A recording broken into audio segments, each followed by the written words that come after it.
मुल्क में पोलियो का एक और केस सामने आ गया। मुतासरा 12 माह के लड़के का ताल्लुक तोरगर से है।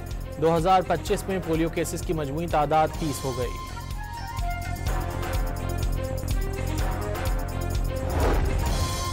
District and session court Islamabad का अली अमीन गंडापुर को गिरफ्तार करके पेश करने का हुक्म। शराब और असलहा बरामदगी केस में वारंट गिरफ्तारी बरकरार।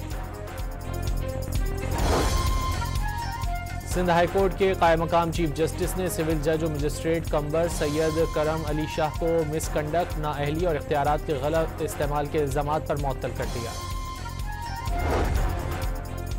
9 रोज से बंद तोरखम बॉर्डर आइंदा 24 से 48 घंटे में खुलने का इम्कान। दोनों मुल्कों के हुक्काम ने सरहद खोलने पर उसूली इत्तेफाक कर लिया। पाकिस्तान का आला सतह का वफ्द आज अफगानिस्तान का दौरा करेगा। अफगान हुक्काम के साथ बॉर्डर पर वन डॉक्यूमेंट रजीम पर बात होगी। बॉर्डर और दो तरफा तिजारत के उमूर ज़ेर गौर आएंगे। वज़ीर दिफा ख्वाजा आसिफ का TTP के साथ मुज़ाकरात करने से इनकार। वाज़ेह किया कि कतर में मुज़ाकरात तहरीक तालिबान अफगानिस्तान से हुए। TTP से बातचीत की है, न आइंदा करेंगे।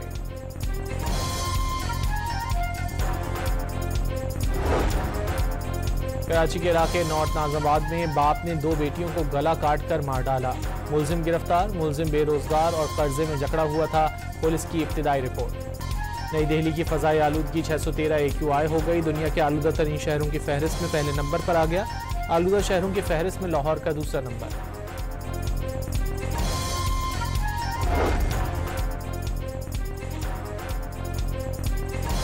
और रावलपिंडी में जनूबी अफ्रीका के खिलाफ पाकिस्तान की पहली इनिंग्स जारी।